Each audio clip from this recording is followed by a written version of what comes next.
Despite how small this thing is being, how heavy they are.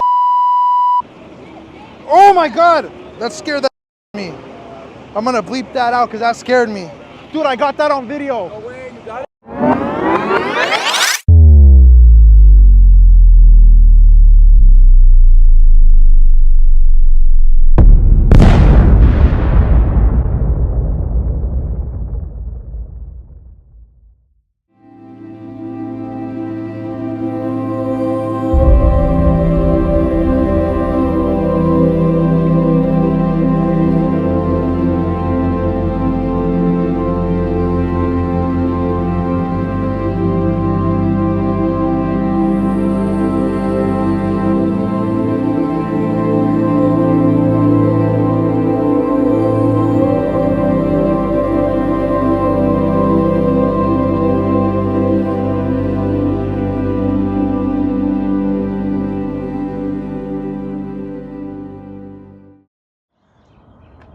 Friday the 17th, the day after the fire started at Moss Landing. Moss Landing is off over in this direction. When I was riding home on my motorcycle, I came over the hill on the ridge here at 156, and all of a sudden it just, everything in Prunedale is just covered in smoke.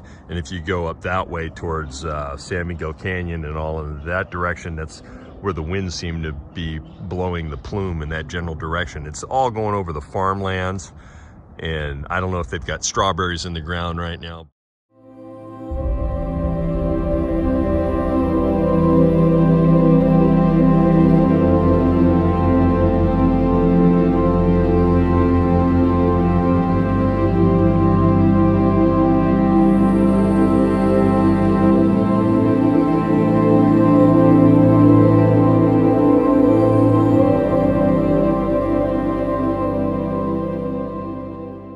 People have livestock, they've got farm crops and things like that, and their animals in their yards, or you know, and their kids, and people just want to live their lives, and this is what they got to deal with every now and then. Yeah, Green New Deal. Peace out.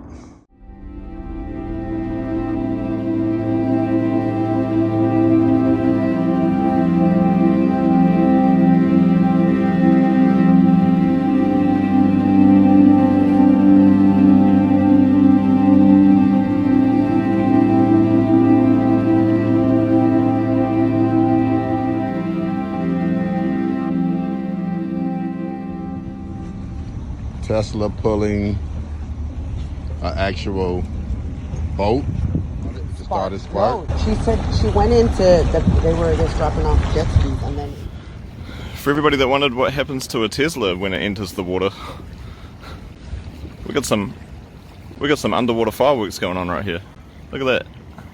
I think this guy's just launched his jet ski, and then his car's just drifted in. They're sitting up there. And that car is burning. Look at that.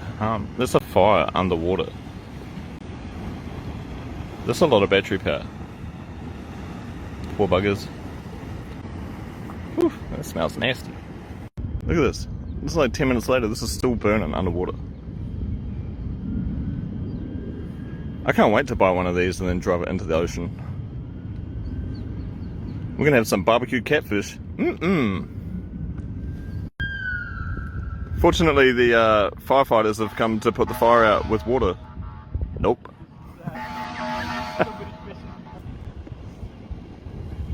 Hopefully these guys got some of that special water to put this out. Everything. We were inventing from scratch. This was something that had never been done before. Right. Yeah, and just, you know, handling that many cells was a problem mechanically, and sort of making sure that they're safe, and you're dealing with all. So do you remember when we came back from that conference where they had done somebody was talking about the danger of these lithium-ion batteries? It was just at the time when in the news were suddenly a bunch of laptop fires. There weren't very many of them, but they were quite dramatic, and the videos went viral on the internet. And so our team took some of the cells outside, charged them up, and forced them into thermal runaway, and they were very exciting. So then we made a small representation of what we thought our large battery pack was going to be like. We went up to my house up here in the hills, dug a big hole in the ground, put that down on the ground, put a camera down in there, put a big piece of plywood on top of it and a lot of weight, and then force that group of cells into thermal runaway to see what happened. And it was very exciting. And the result of that was our first really big schedule slip. That was when we said that until we get a handle on this lithium ion safety issue, it's a day-for-day schedule slip until we figure it out. Yeah, and I want to say we never did that again. After that was one really thing, fun. no, at your house. I mean, we then rented a fire pad, a fire pad on the bay, controlled by the fire marshal from that point on. Yep. Well, that was partially we then learned. It's like, oh, we really need to take this in a way that we hadn't really and that was the right thing to do. I mean, and this was. It's one of these things where we saw there was a potential problem, and we went and learned that lesson pretty quickly. And this is where, basically I set as the company's gold standard that you have to prove on the battery design that you should be able to assume that any of your cells in your battery system will, for reasons you don't understand, go into thermal runaway, and you have to prove that when it does not propagate to adjacent cells. That was the rule we set, and it took a while before we could do that. Right.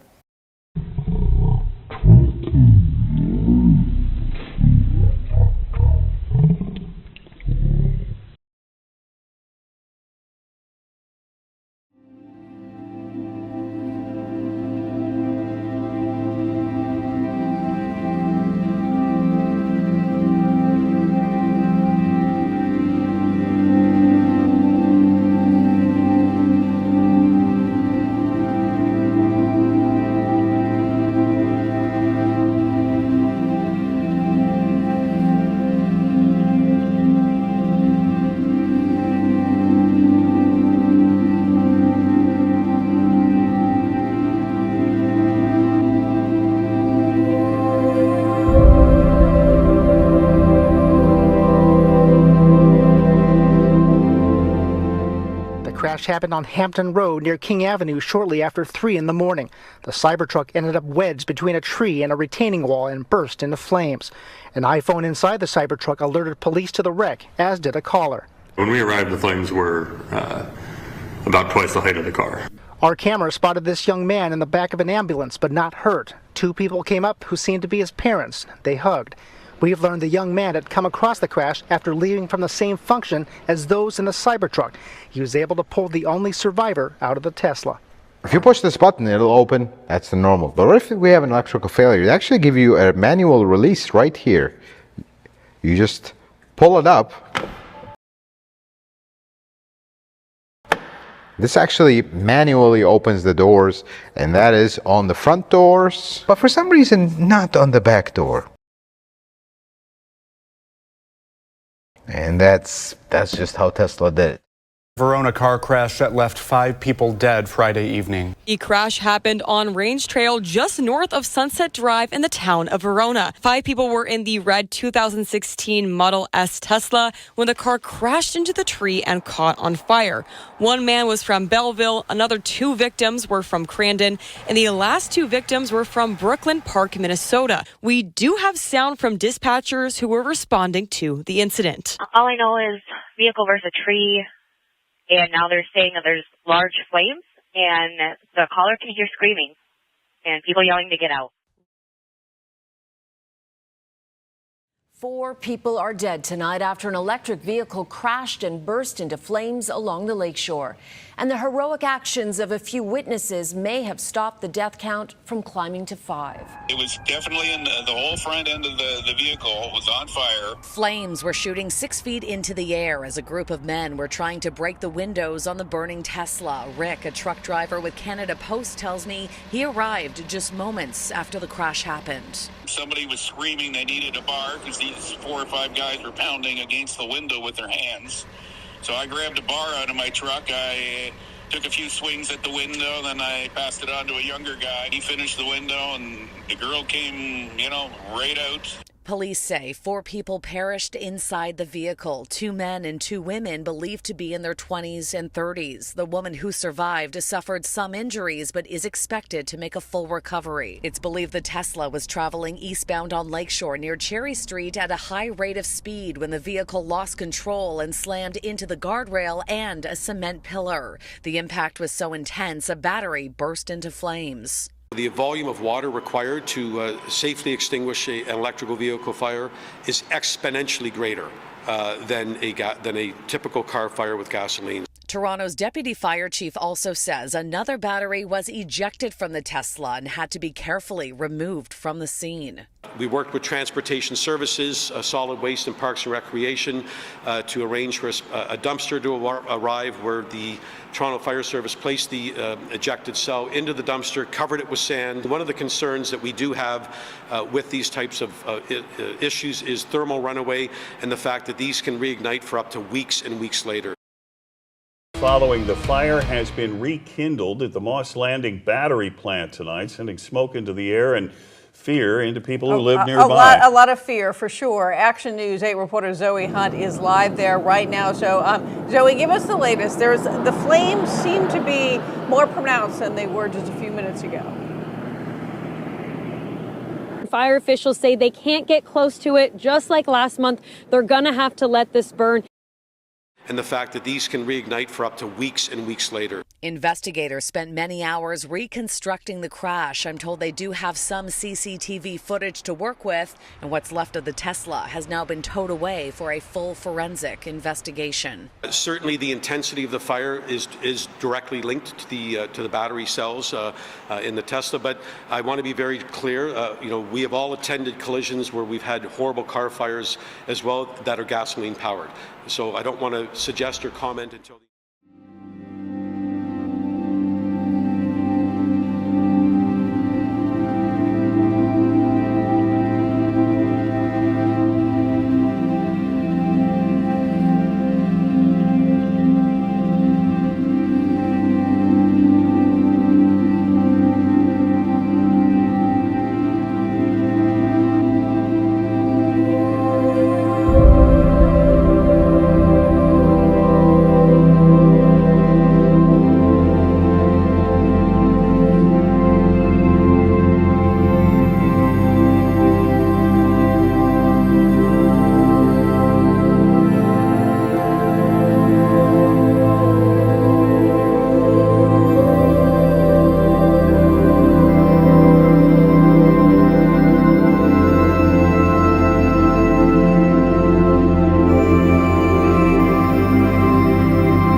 Look at this.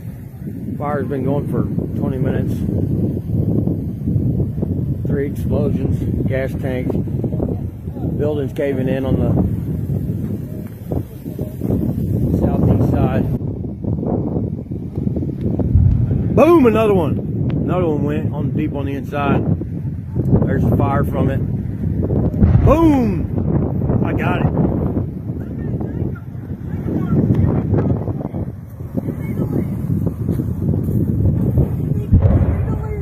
All right. I got it. Big explosions. Big explosions. I got it on video, baby.